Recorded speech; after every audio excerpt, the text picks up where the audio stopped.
So hello, all the peoples who might be watching this somewhere. We don't know Hello? where. What? Hello? Oh, you're saying hello. Yeah. Okay. Um. So last times we had the radies come in a little late, and we were talking about the frontier, Digimon Frontier. Um. And then today we're going to be talking about what do you call it? Digimon Savers. Now, because it's just me and Liariv, we're really just only one person on each side of the of this series of this season. Liariv really likes it, but I actually really don't like it. I don't. I Would you don't. say you hate it, or I would you just say I it's not that good? I don't think I could say I hate it because there's definitely a season that we hate, Yes. but there is. I, I mean, it was pretty close. Like when I first saw it, I thought it was basically gonna be the hunters of what we got from hunters. I thought that it was gonna be there, that it was gonna be the bottom for a long, long time, Mm-hmm. but it wasn't forever at least. Um, but anyways, so let's start with the good sides, or at least what we think is the good side for Savers and our overall thoughts on the series or I say overall we should start with the plot. the plot. Mm-hmm. Okay, so the plot is. I'm just going to say that compared to the other ones, I'm actually watching Savers right now, so it's the one I remember the most. So the plot is some. There is basically an. In this world, people officially recognize that there is Digimon Mm-hmm. in this world. There is Digimon known to be in this world by adults, not just by not just by children, not just by a certain group, just but government wise, there is knowledge that there is Digimon In in this. Tamers there was with Hypnos, but the higher ups in the government didn't actually believe in it, so Mm-hmm. they had a hard time getting funding. But in this, Digimon are known about, they have been known about for a while, they're just accepted as a thing, even if they're hidden from the public. I've seen this series described as kind of a Men in Black thing, and yeah, it is, but they kind of gloss it over in the later episodes because Mm-hmm. having huge battles in public is kind of hard to hide. Mm-hmm. So, but the plot is basically there's a government organization called DATS. Hmm. Our main heroes all work for DATS, but initially our Gogglehead, because it's the easiest way to refer to the leader, um, didn't work for them. He was actually just kind of a would you say not a street He was thug, kind of a but thug. He just went um, around on the streets picking fights. But then one day, a Digimon escaped from that, and he met the Digimon. Digimon on steroids. Yep. And then he partnered up with it, Mm-hmm. and he found out that he could make it evolve. Mm-hmm. And Dat basically said, people aren't allowed to have Digimon unless they work for Dat. Mm-hmm. So he was kind of convinced into working for them. Mm-hmm. No, And they could have again for a more Men in Black kind of thing, or more of a, at least more of a serious kind of thing. They could have taken him away, and then he could have maybe earned yeah, him maybe. back. But they didn't really go that route. Mhm. I will say I personally don't hate the new Agumon. By the way, He's cute. uh, He's really silly, like compared to the other Agumon. well, I mean, and we'll get to that when we'll talk about the personalities a bit more when we get to the other people in the group. But um, I feel like they made them a bit too silly as a whole. There was a bit too much silliness. But again, we got to talk about the rest of the characters. So that's our Gogglehead, and then we have basically the rest of Oh his yeah, group. I should get this out of the way first. A lot of people don't like this, but he punches a Digimon. In this Oh, series, y- to and evolve your Digimon. Hmm? and oh, I was gonna say yeah, and that's gonna be one of my main gripes too when we get to the bad side of things. In Um. in this series, you need Digisoul to punch your No, you need Digisoul to evolve your Digimon, and Mhm, Masu or Gogglehead can't use Digisoul unless he punches the Digimon he's fighting, mhm, and nobody knows why. Mm-hmm. In the recap episode, they even asked, "Hey, Agumon, why does Masaru need to punch Digimon to use his Digisoul?" And Agumon just said, "You know what? I have no idea." So I Mm-hmm. don't think even the writers know why. No, they even made joke of that huge flaw, but Yeah. we'll get there when we get to the bad side. So we are then there's the rest of his group, which is I don't remember their names for the life of me. I There didn't. is Toma, who is a Oh, genius. Thomas. Yeah. Toma or Thomas, Mm-hmm. and he's a genius and a prodigy, and he has his Digimon is Gaumon. Mm-hmm. And Gaumon is quite quiet and obedient, and he's very disciplined. He's basically a less good version of Kira in Cross Wars. Hmm. And Uh Toma is very smart, and he has a medical license, and he's been researching Digimon from a young age. oh, that's another thing. And it's also a little bit unfortunate. I mean, it's a running gag for the Goggleheads, but uh oh my god, I just said his name and I forgot his name. Masaru. Yeah, Masu or Marcus. Hmm. Um, he's really stupid, Yeah, he's and not as stupid as Daisuke, no, but he's not that smart. but He he runs on really isn't. instinct more Hmm. than intellect. Um, and again, not to go too much detail on that, but then when you look at his other team, like you said, one has a fucking doctorate, and the other one, is also like I think is she still a student or something? No, I Or don't think she she is. in She's older than the two guys. well, whatever she is, she's also really smart, or at least Mm. you definitely know she's smart. Yeah. And Marcus is just the one they're saying, duh, I don't know. But we're gonna get to that part when we go to the bad stuff.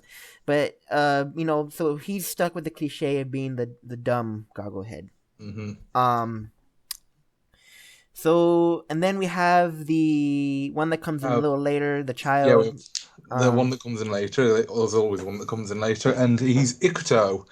And I think he's actually a really interesting character because he was taken into the digital world as a baby mm, and he grew up there.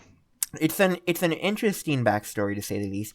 His Hmm. his Digimon partner actually more or less kind of raised him in a sense. Well, now he Like had an adopted mother, and his him. Digimon partner was like his brother, Mm-hmm.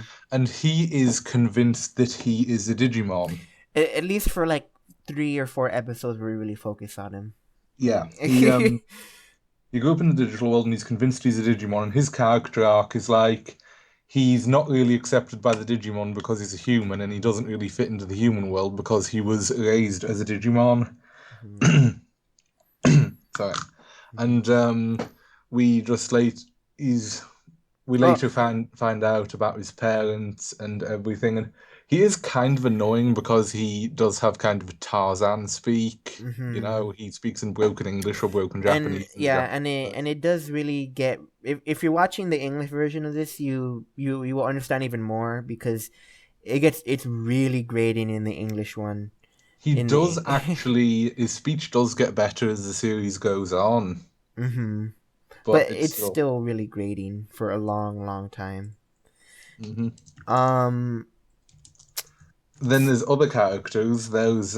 Oh, well, there's the other people who work at DATS. There's Satsuma, who is the chief, and he has a Digimon His Kudamon. He Digimon's really doesn't. cute, though. Kudamon is really cute, but he doesn't do that much fighting, Well, and except for a couple of cool badass moments. yeah, But yeah, he doesn't really go into like the big fights or he's anything. just the chief. Then there are the two girls in that, so I can't remember their names, who don't Uh-uh. really matter. They're like I don't want to say intern, the one who takes no the one who answers the phones kind of thing. Yeah, they have the desk jobs. Yeah. Then there's the old man. Well, wait. The girls also do have Digimon, by the way. Yeah, the They girls have they have Digimon. Chessmon. They have Hmm. Chessmon. Black Chessmon and white Chessmon. Hmm. Yeah. And then there's the old man who gives Masaru his Digivice at the beginning, and we don't really find out more about him until later. Until like we don't really find out too much, like real hard evidence for him until Hmm. like a good halfway or third at least. It takes a Then long there's time. mhm. Then there's Masaru's sister Chika, who has a character arc. But we'll save that for a little We'll later save that for because later. yeah. And then there's other people who researched the digital world in the past, who again we find out about later. Mm-hmm. So the first 12 or so episodes of the season, it starts off very slow, like a lot of the other series It's do. basically a Digimon of the day kind of Yeah, thing. for the first few episodes, it's basically a monster of the week. There will be a Digimon that will be appearing, and they will be causing trouble in some way, and they have to defeat the Digimon, basically. And we find out in this arc that, unlike in the other series, normal people can actually summon Digimon from the digital world with their desires. Mm-hmm. So, all of the episodes, it'll be either like, I don't know, lust, greed, gluttony, sloth, whatever. The seven Mm-hmm. desires of humanity. We've got some Full Metal Alchemist stuff going on in here. Mm-hmm. And that'll be summoning Digimon from the human world. And since Digimon cause trouble, they have to defeat them. So it's like Adventure in Tamers. It starts off slow, it's all character development and filler. So what do you Mm-hmm. think of the first arc? Not much to say. Like you said, just really, really slow. But to me, it's probably the most notable out of all of them because it was literally Digimon day by day. Yeah. They didn't spend 2 episodes on a single Digimon. It was just here's one, boom. Here's one, boom. And there wasn't even, and though people usually hate it and they are usually bad, there wasn't even like a decent filler episode there. It was just going for Digimon of the week kind of things. Mm-hmm.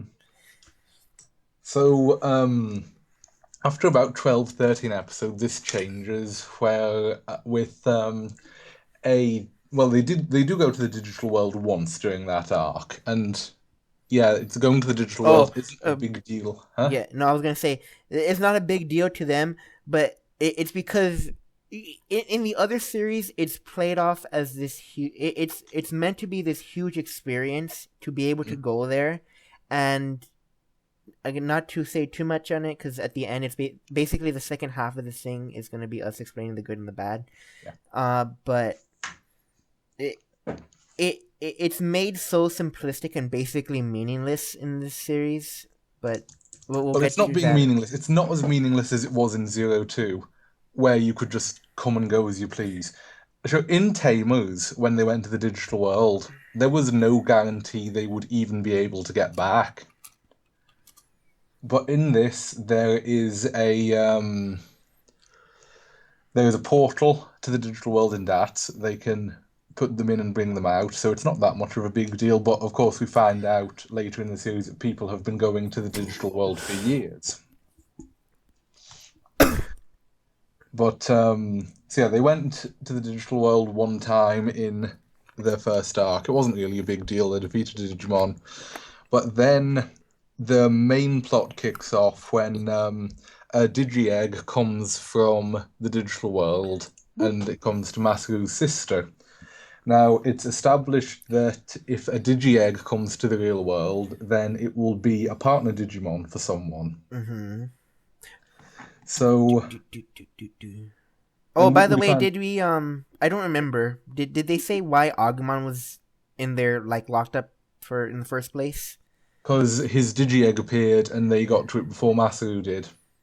Mm, That's it. that's it. Mm-hmm. And they Oops. hatched there. Oops. Yeah.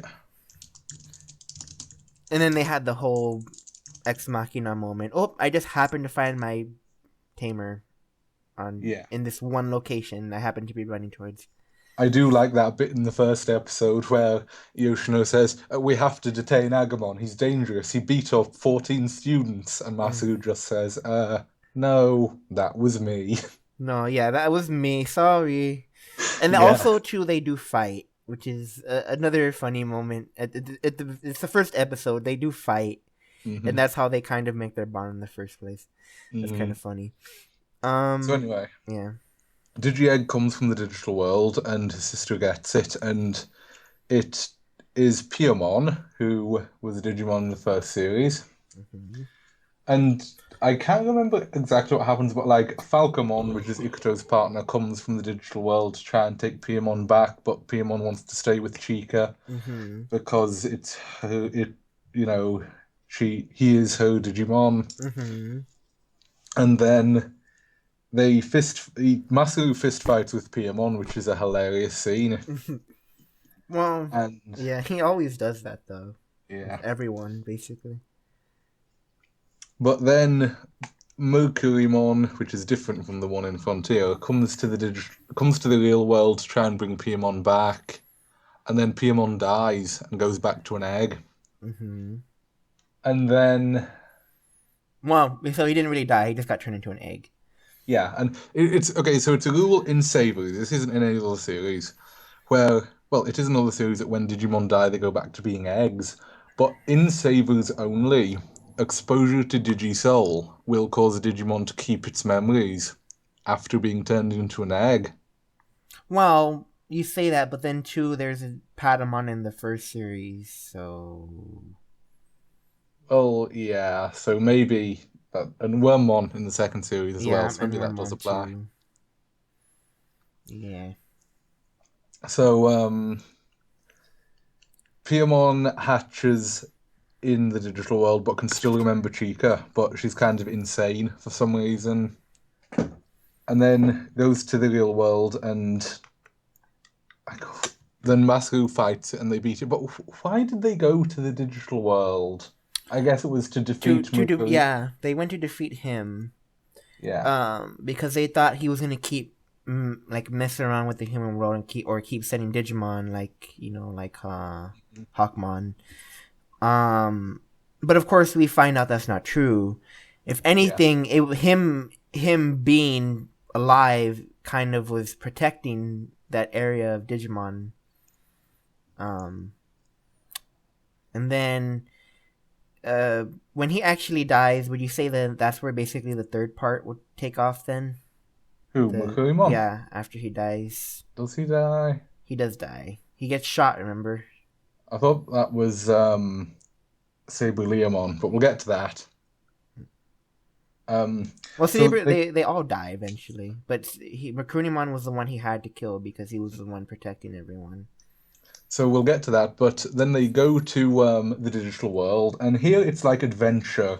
They're getting used to the digital world and how weird it is, and they're going around. It's kind of a Digimon of the Week thing, Mm-hmm. but they keep running into Ikuto and Falcomon and Gotsumon as well. They are Mercurimon's underlings, Mm-hmm. and they're just making their way to Mercurimon.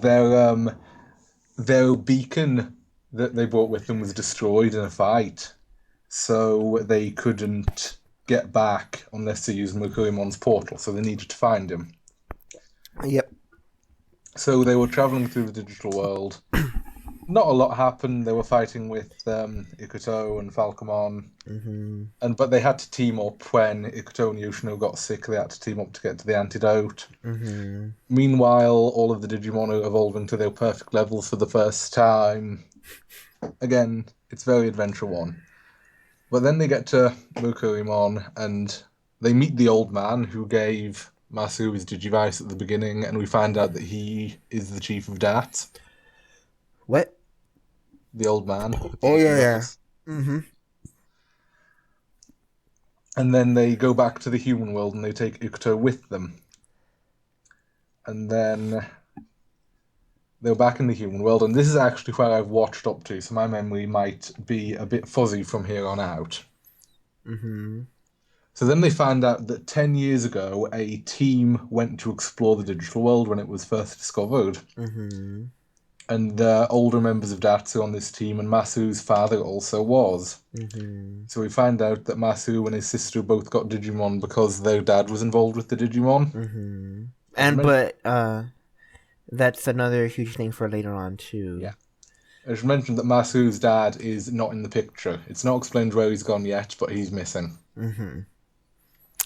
And then what's his name's parents are there actually, and they do want him to, be there with them, and Yeah, they go that's meet when Ikuto's parents. yeah, and then that's where he goes through his like little arc where he starts, deciding does he want to be a person, does he want to be a Digimon, and Hmm Shocker, ultimately he's gonna be a human. He's gonna stay in the human world. Um, and So then this is where the next arc starts, I think. well, but Mercurion still has to die, right?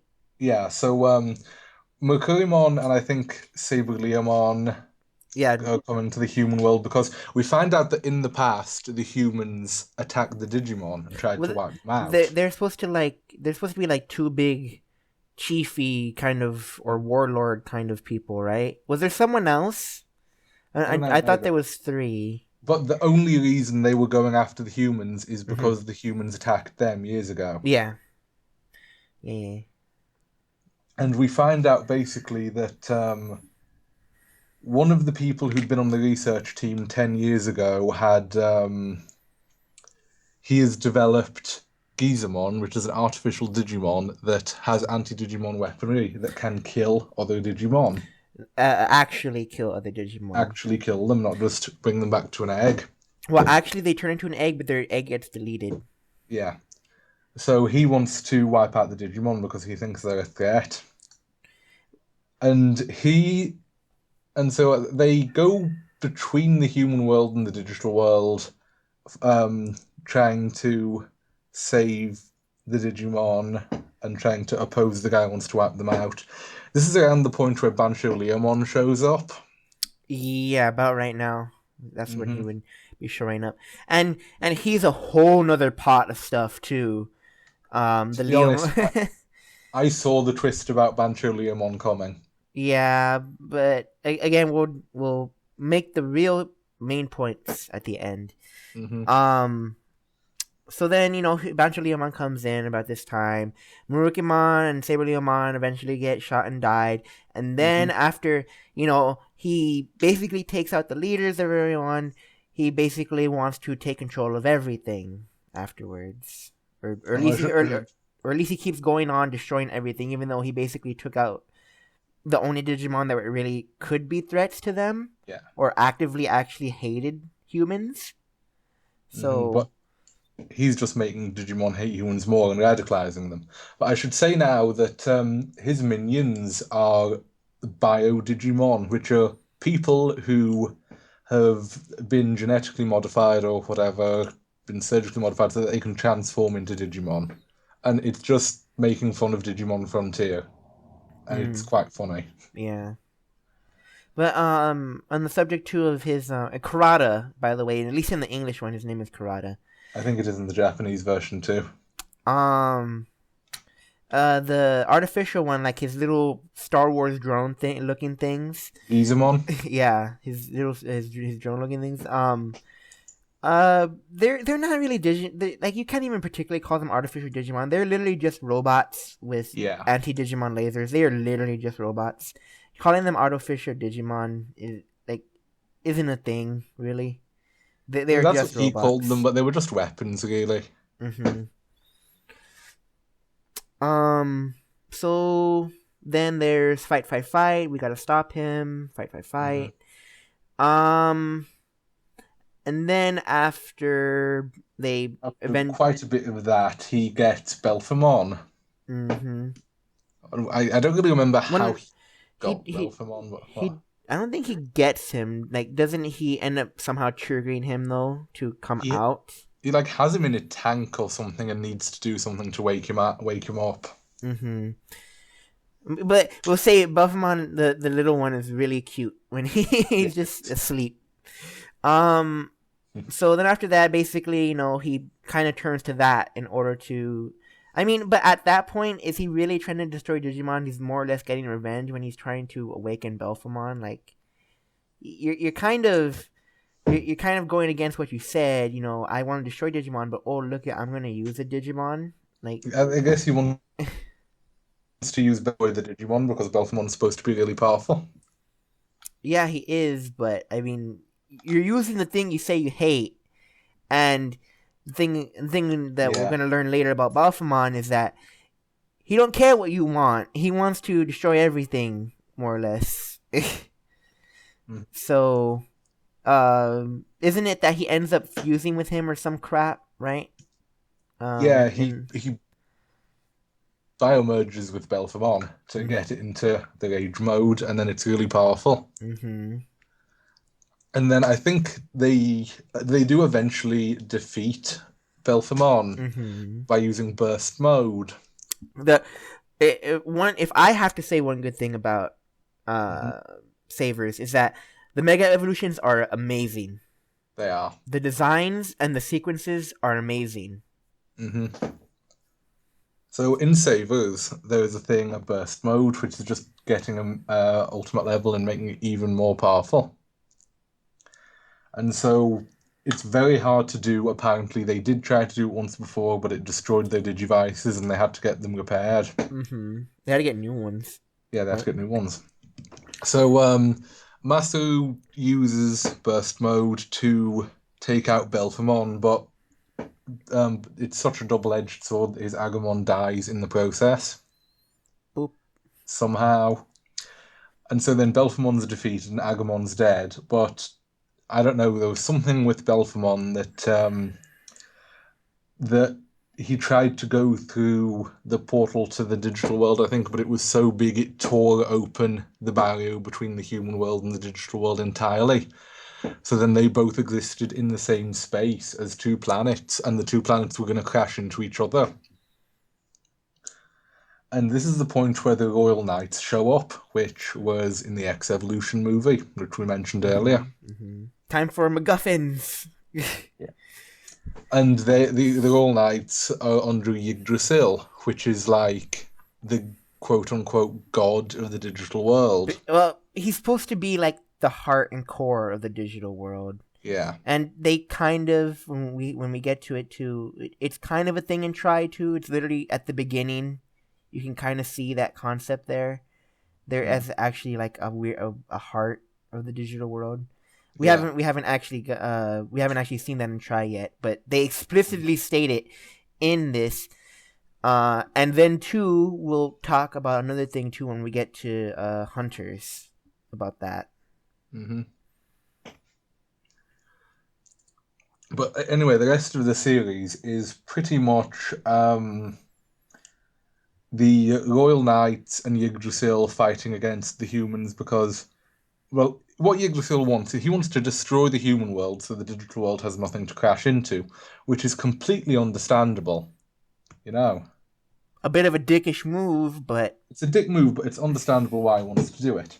mm, And it's also during this arc we find out that Masu's father has been living in the digital world for 10 years. mm-hmm. But And he isn't really his dad anymore, and it's Yggdrasil blamed him for stuff and then sentenced him to death. mm-hmm. And then Bancho Leomon gave up his soul so Masu's dad's soul could be transferred into Bancho Leomon's body, so he's been helping them out the whole time. Mm-hmm. And Yggdrasil has taken over Masu's dad's body. Mm-hmm. We'll get to that point later on. Well, that's kind of where we are in the Yeah, series now. no, but I mean, like in a little bit more in depth for the good and the bad. Mhm. And so then where that's happens, Royal Knights become the kind of the bosses of the week. Mhm. Every day, every week, or every 2 weeks, one of them Yeah. will be defeated.